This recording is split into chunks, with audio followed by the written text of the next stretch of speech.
Number 15 है आपका, है ना। अब 15 में हम लोग पढ़ने वाले हैं ए, एन और द। अब यहाँ पर ए या एन की जो कहानी होती है ये सबको पता है कि ए हो या एन हो, इन दोनों को यूज करना है। इसके लिए मैंने एक कोड बताया था इन दोनों के लिए। क्या मैंने बताया था कि शकुनी मामा एसी में बैठते हैं, अनो के साथ बैठते हैं, यही चीज। तो आप लोग याद रखो, ए या एन का यूज जो किया जाता है ये किया जाता है एक तो नाउन के लिए। कंडीशन क्या है, तो आप कहोगे फॉर नाउन, नाउन के लिए इनका यूज किया जाता है। अब दूसरी कंडीशन है, इनका यूज किया जाता है नाउन के लिए। दूसरी कंडीशन, नाउन कैसा होना चाहिए, तो नाउन होना चाहिए काउंटेबल होना चाहिए। तीसरी कंडीशन क्या है, ऐसे से सिमिलर होना चाहिए, सिमिलर होना चाहिए। तो ए या एन का यूज नाउन के लिए किया जाएगा, लेकिन नाउन काउंटेबल होना चाहिए और नाउन कैसा होना चाहिए, सिमिलर होना चाहिए। ये समझ में आया? पहले ये बताओ आपको ये कहाँ यूज करना है। अब दूसरा आता है, ए का यूज किया जाता है, सी का मतलब होता है कॉन्सोनेंट। सी का मतलब होता है कॉन्सोनेंट साउंड के लिए, कॉन्सोनेंट साउंड के लिए जिनको का से लेकर स्रा की आवाज तक बोला जाए। अब क्या कह दो कि आवाज में बोला जाए। जैसे देखो, अगर मैं बात करूं यूनियन या मैं बात करूं यूनिट, तो यहां ए लगेगा कि एन लगेगा, क्वेश्चन ये है। तो जब आप इसे बोलते हो ना, तो आप यू पहले या बोलते हो, और या क्या है, कॉन्सोनेंट है, व्यंजन है। अब जब या व्यंजन है तो आप कहोगे यहां पर क्या लगेगा, ए लगेगा, एन नहीं लगेगा। अच्छा, हम लोग जो बचपन वाला concept A E I O you के पहले एन लगता है वो अब डिलीट करो, है ना। जिनको कॉन्सोनेंट की आवाज में बोले उसके पहले क्या लगेगा, ए लगेगा। लेकिन जिनको ये भी का मतलब होता है वॉवेल साउंड, जिनको वॉवेल साउंड की आवाज में बोला जाए, वॉवेल साउंड का मतलब स्वर की आवाज में, जो कि आ से लेकर कहां तक होगा, आहा तक होगा। लेकिन इसमें भैया री को छोड़ देना। क्लियर है? जिनको इनकी आवाज में बोला जाए वहां पर क्या आएगा, एन आएगा। जैसे मैं लिख दूं HONEST, तो अभी वैसे देखा जाए इसके पहले क्या लगेगा, अभी बच्चे को दोगे तो वो बच्चे ए लगा देंगे, वो कहेंगे ए ई आई ओ यू तो है नहीं। लेकिन इसको जब बोला जाता है ना, तो इसको बोला जाता है ऑनेस्ट बोला जाता है, इसको ऑनेस्ट बोला जाता है। जब हमने बोलना शुरू किया तो देखो स्वर की आवाज, बड़ा आ क्या हिंदी का स्वर है ना, तो ये स्वर की आवाज है, यानी कि वॉवेल साउंड है। तो वॉवेल साउंड के लिए आप क्या लगाओगे, ए नहीं बल्कि एन लगाओगे। ये समझ में आया? ये सबको क्लियर है ना? मैंने क्या कहा कि ए या एन का यूज किया जाता है नाउन के लिए, और किसके लिए, नाउन काउंटेबल होना चाहिए और नाउन क्या होना चाहिए, सिमिलर होना चाहिए। ठीक है? और ए का यूज कॉन्सोनेंट साउंड के लिए, जिनको का से स्रा की आवाज में बोला जाए, समझ पा रहे हैं ना। और एन का यूज वॉवेल साउंड के लिए, जिनको छोटा से आहा की आवाज में बोला जाए। आपने यहाँ पर ए लगाया क्योंकि इसको या की आवाज में बोला गया, या जो कि व्यंजन है। आपने यहाँ पर एन लगाया क्योंकि इसको आ, बड़ा आ की आवाज में बोला, है ना, जो कि क्या है, स्वर है, इसलिए आपने एन लगाया। बताओ यहाँ तक क्लियर है? भाई इनका तो कोई पंगा नहीं रहता है ना। अब यहाँ पर मैं एक एग्जाम्पल पूछता हूँ। अगर जैसे मैं कहूँ they are an honest man, एक मैंने ये लिखा और एक मैं लिख रहा हूं he is an honest man. अब बताइए कौन सा सही होगा? तो आप कह रहे हो नीचे वाला सही होगा। अच्छा, ऊपर वाला क्यों गलत हो गया? क्योंकि देखो ये नाउन तो है ना, गिना भी जा सकता है भाई, मैन मीन्स आदमी, लेकिन ये प्लूरल आ गया। हमें कैसा नाउन चाहिए, सिंगुलर चाहिए। हमें कैसा नाउन चाहिए, सिंगुलर। तो ये गलत हो गया, इसी वजह से गलत हुआ, बाकी सब सही है, बाकी आपका सब सही है। अच्छा, दूसरा सही क्यों हुआ? क्योंकि यहाँ पर मैन क्या है, आप कहोगे नाउन है, क्या गिना जा सकता है, हाँ काउंटेबल है, क्या सिंगुलर है, हाँ, तो इसको बोला कैसे गया, मैन माँ की आवाज में बोला जा रहा है ना, तो ए लगना चाहिए, एन क्यों लगा? नहीं नहीं, एक मिनट, ये भी तो मैं जो क्वेश्चन पूछ रहा हूँ एक तरह से गधों वाला दिमाग लगाकर आप बताओ कि भाई लगना क्या चाहिए था, ए लगना चाहिए था ना। लेकिन अब यहाँ पर यही रूल याद करना है, जब किसी नाउन के पहले उसका एडजेक्टिव हो, जब किसी नाउन के पहले उसका एडजेक्टिव हो तो सारा काम तो नाउन के अनुसार होगा, लेकिन एडजेक्टिव का आवाज है ना, इसको बोला जाता है ऑनेस्ट। इसको क्या बोला जाता है, ऑनेस्ट, यानी कि इसके साउंड के बेस पर नहीं चलेंगे, तब हम इसके साउंड के बेस पर हमें क्या लगाना है, एन लगाना है। समझ में आया? जैसे नहीं तो आप पता चले मैन नाउन है, काउंटेबल है, अच्छा सिंगुलर है, तो इसके अनुसार नहीं, अगर उसके पहले उसके बारे में यानी कि एडजेक्टिव आ जाए तो वहां पर क्या लगेगा, आपका एन लगेगा। इतना समझ में आया? बस यही चीज है। इसे अगर आप लोग नोट डाउन करना चाहो तो कर सकते हो, नहीं तो हम सीधा दा पर आएंगे। चाहो तो एक बार शॉर्ट में लिख लो। अब यहाँ पर ध्यान दीजिए, अब आया हमारा दा।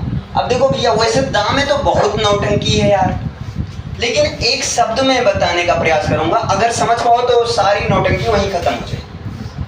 दा का यूज करना है जहां पर किसी चीज को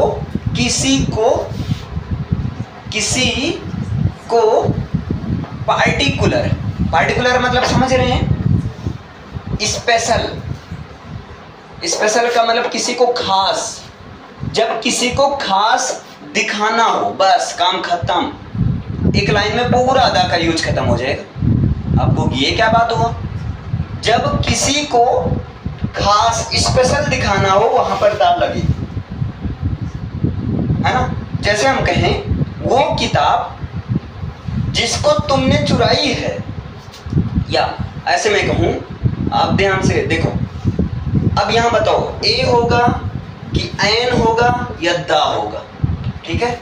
बुक हैज स्टोलन, या मतलब यू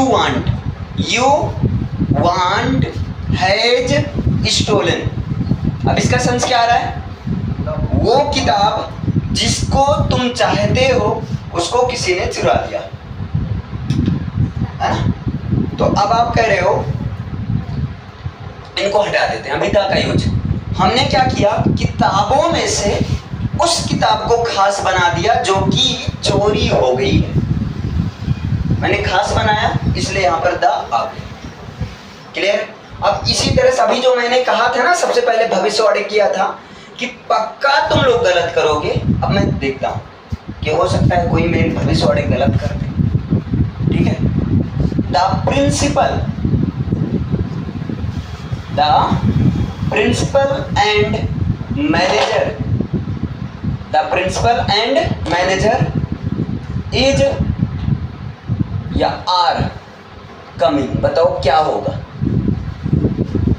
इज होगा कि आर होगा? The principal and manager is होगा कि आर होगा? अच्छा, कितने बच्चे इज होगा, हाथ ऊपर करो। एक और लिख रहा हूं, रुको। The principal and the manager is होगा कि आर होगा? कम आर होगा, मतलब इसमें आर होगा और इसमें इज होगा।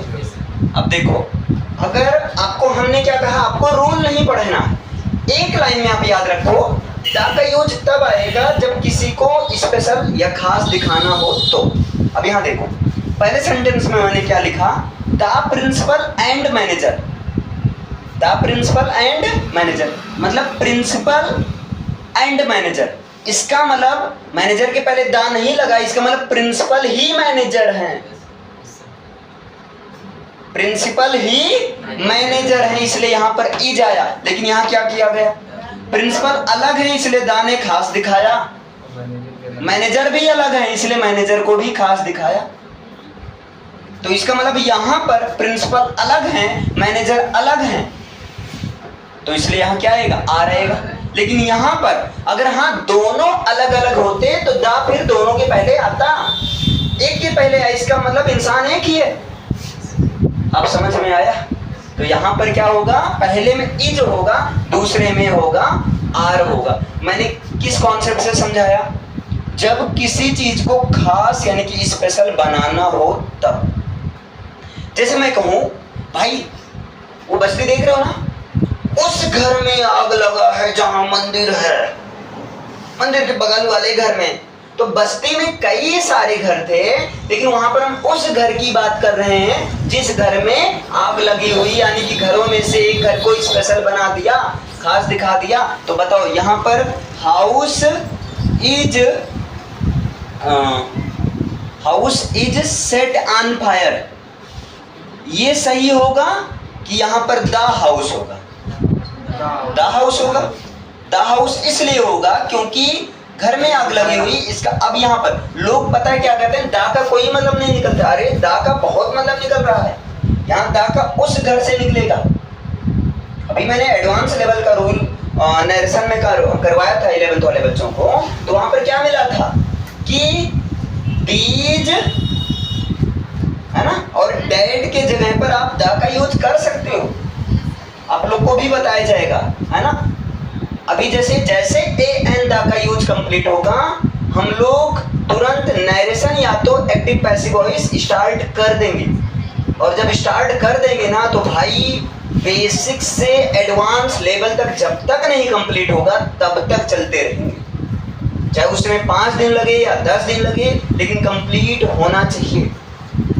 क्लियर है? तो यही चीज होता है यहाँ पर, the house is set on fire. अब याद करो आप लोग बचपन में क्या याद करते थे, नदियों के नाम के पहले, धार्मिक किताबों के नाम के पहले, धार्मिक ग्रंथों के नाम के पहले, महासागरों के नाम के पहले, है रेगिस्तान के नाम के पहले, जंगलों के नाम के पहले, आइलैंड्स के नाम के पहले, समुद्र के नाम के पहले। अब बताओ इन सब में क्या है यार, समुद्र में कई सारे, समुद्र में से 1-2 समुद्र की बात होगी ना, तो एक तरह से कई सारे समुद्रों में से इन सबको स्पेशल तो बनाया। हम कहते हैं दा रामायण होगा कि आ रामायण होगा, आप कहोगे धार्मिक ग्रंथ कई हैं, लेकिन उन धार्मिक ग्रंथ में से कौन से धार्मिक ग्रंथ की बात हो रही है, रामायण, इसका मतलब रामायण को स्पेशल दिखाया जा रहा है, तो आप कहोगे दा रामायण होगा।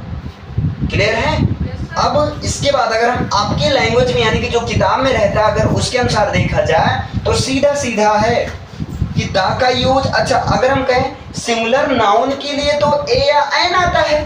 भाई ए या एन की कंडीशन मैंने क्या बताया, शकुनी मामा, है ना, शकुनी मामा को बताया ना, तो शकुनी मामा से क्या याद आया, सिंगुलर नाउन, काउंटेबल नाउन और नाउन, मतलब सिंगुलर काउंटेबल नाउन के लिए आएगा। अब आया प्लूरल नाउन के लिए कौन आएगा, तो प्लूरल नाउन के लिए दा आएगा, प्लूरल नाउन के लिए क्या आएगा, दा आएगा। क्लियर है? जैसा कि हम कहें बॉयज, ए बॉयज होगा, एन बॉयज होगा या दा बॉयज होगा, तो आप कहोगे दा बॉयज होगा। अच्छा ये समझ में आया, दा बॉयज होगा। अब यहां से एक क्वेश्चन बनता है अच्छा खासा, है ना, दे देंगे आपके यहाँ ऐसे कुछ भी पूछ लेंगे कि बताइए ऑक्शन भैया ए आएगा कि एन आएगा, या जो दा आएगा, ना तो ए आएगा ना तो एन आएगा, क्योंकि ऑक्शन ऑक्स का प्लूरल फॉर्म है, प्लूरल फॉर्म के पहले दा आएगा। समझ में आया? अगर आने की बात करें तो दा ही आएगा। जब आप क्वेश्चन किए तब दा नहीं